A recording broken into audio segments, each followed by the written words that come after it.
मंत्रिपद जाऊन 5 महिने उलटले तरी धनंजय मुंडेंना सरकारी बंगला सोडवत नाहीये। मुंबईत आपलं कुठेही घर नसल्यानं बंगला सोडला नसल्याचं धनंजय मुंडे म्हणतात। मंत्रिपद जाऊन 5 महिने उलटले तरी देखील धनंजय मुंडेंनी सातपुडा हे शासकीय निवासस्थान रिकामं केलेलं नाही।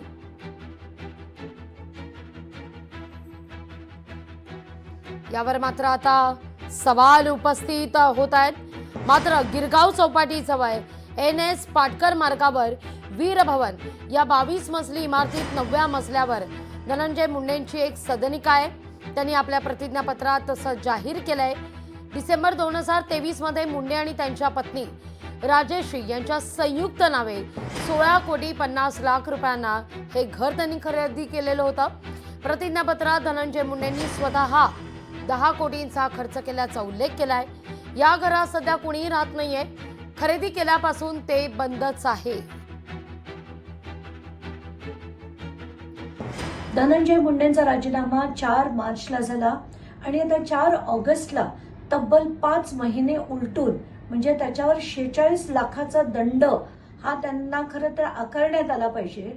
तसं असून सुद्धा हे आज तगायत शासकीय बंगला खाली करत नाहीयेत। आणि सगळ्यात महत्वाची माहिती जी आहे की त्याच परिसरात म्हणजे 2.5 किलोमीटर मलबार हिल मध्येच त्यांचा स्वतःचा 2151 स्क्वेअर फीटचा फ्लॅट असताना ते जर खाली करत नसतील तर सरकारने त्यांच्यावर तात्काळ कारवाई केली पाहिजे।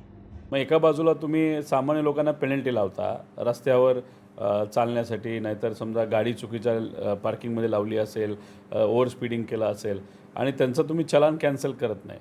पण या बाजूला तुम्ही नेत्याला लावलेली पेनल्टी कॅन्सल करता, नाहीतर समजा तुम्ही बावनकुळे साहेबांनी एका मोठ्या कंपनीला जी काही प्रशासनाच्या माध्यमातून एक पेनल्टी लावली होती, खनिज दगड काढला म्हणून, आणि ती तुम्ही 90 कोटीची पेनल्टी 17 लाखावर आणता, म्हणजे 89 कोटी रुपयाचं डिस्काउंट तुम्ही देता, माफ करता।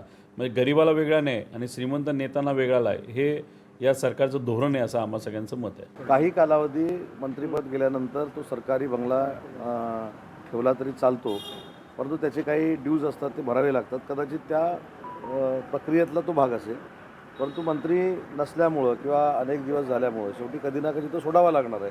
त्यामुळे ती सामान्य प्रशासनाची गोष्ट असते। त्या बाबतीत ते विभाग लक्ष घालेल आणि त्यांच्याकडनं जी काही कार्यवाही आहे ती करेल। लोकशाही मराठी ऐका, पहा, जागरूक रहा।